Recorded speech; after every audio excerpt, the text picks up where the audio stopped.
Now let's talk about initially when you're first a student pilot and you arrived at a flight school, right? Oh, you want to hear about And this? right, and then you looked at your flying instructor, right? And like most of us know, you look at your flying instructor, and that person is who you want to be. They're a pilot, right? Yep. If anything, they hold the certificates that one They day you hold the hope to position that you achieve. aspire to be in. Right. Yeah. So Yeah. massive motivation, massive Yep. aspiration, goals, and etc. The biggest problem in that environment is that we are putting a lot of trust in someone who might not have a lot of experience in order to give you valuable advice. My point with this is how much of that trust did you give your flight instructor? How much did you really trust him when you were a student? When I was a student, in 100%, it was implicit. I trust him with my life because he's my instructor. Yep. Now, retrospect, looking back, he's a good instructor. He's a good guy. He's a really smart guy. Sure. His aspiration at the time was to go to the airlines. He works for Collins now, doing avionics, has his own airplane. He basically doing what my dad said to do. But I was lucky. All the instructors I have had throughout my entire career have been very smart, but for me, more importantly, their head and their heart are in the right places. That's And good. that's one of the big, it's, if you're new to an area, I can go to a doctor and I can ask a doctor, I can say, hey, I'm having this problem. What what treatment do you recommend? He may honestly say, well, looking at your family history and this, that, or whatever, this is honestly what I recommend. Or he may have a sales agent who's saying, hey, I really would like to get this medicine pumped up. And not that it would harm me, but his motivation, there may be a side motivation there. Within the instructor community, and this is just my observation, and this is not to say that there is a big problem, but there in every industry you've got certain not the best intention. The industry has created an incentive where when you get your CFI, because everything is seniority based, you want to get to your airline as quick as you possibly can. And so the incentive for the instructor, for the instructor, the structure that's in place is get those 1,500 hours so that you can check that box and you can go on to a regional.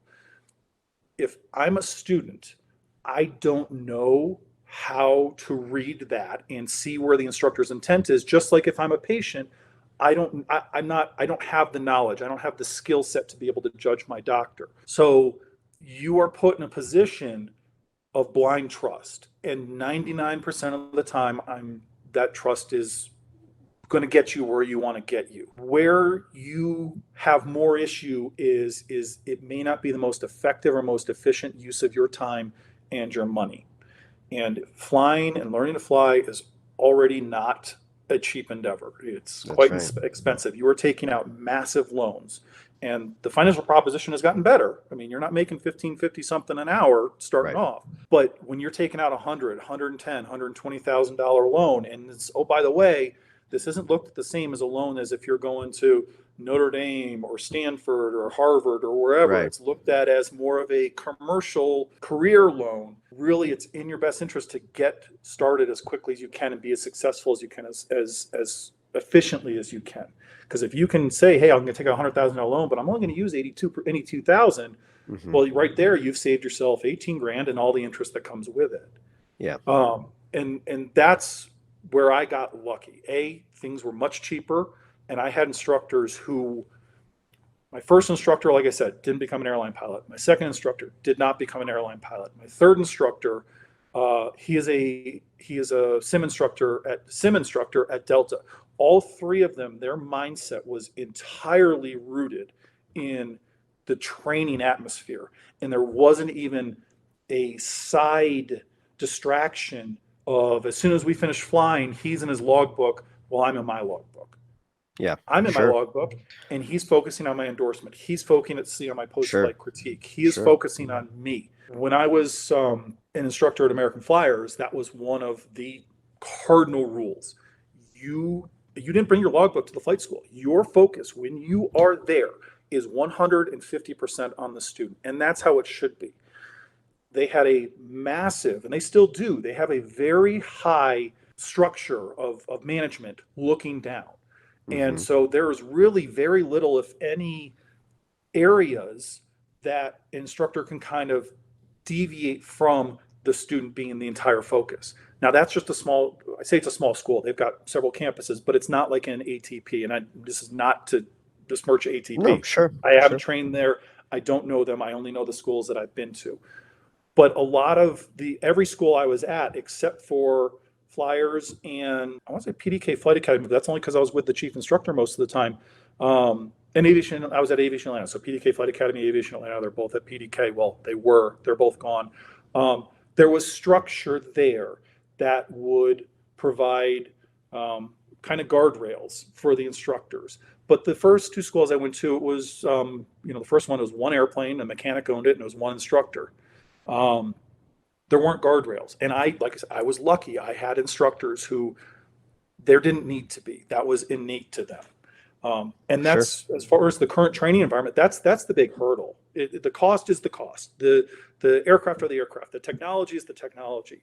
The variable is the instructor, and the instructor's motivations, along with their skill, is going to be what drives whether your training is going to cost you 75 grand, 85, 95, 100, however much it's going to be, because that's the element that can really cut in on the time. Because, I mean, the private minimums is 40 hours. I think the average is 65, 70 hours, something, 72. 72 hours now. Yeah. You know, that 32-hour difference, that's almost double cost. Well, that 32 hours can really get cut into if you've got an instructor that really can not just instruct, but read you, understand what your needs are, where your strengths and weaknesses are, and adapt their instruction to you, which is how it should be. It shouldn't be the student molding themselves to the instructor. It should be the instructor molding themselves to the student. And this is all It's stuff an that you go over excellent when you do point. your CFI as part of Yep. the FOI. That's really the area that I think a lot of instructors, the FOI, I mean, everyone always dreads when they go through the CFI, the FOIs. It's all psychological stuff. Oh, Yeah, I it's want to be a pilot. fundamentals Why of do I want to learn instruction. psychological Yeah. stuff? They don't understand, and it's really not emphasized very commonly, just how critical that is. And the connection may or may not be drawn between these instructors of, if you make a weak pilot now, when you are in the left seat at a regional, that's going to be the person next to you. Absolutely. That's eroding your level of safety. You don't want that. That should be the emphasis. That should be what guys recognize is the next level. These guys are going to be coming up behind you. You want them to be as good as you think you are. Absolutely, and I mean, you've lots of amazing golden nuggets that can be used not only by the students, but also current CFIs and lessons in professionalism, lesson in ethics, right? Mm-hmm. Molding the student into a safe and a competent pilot, as opposed to just keep worrying about your logbook and when you're gonna get there faster.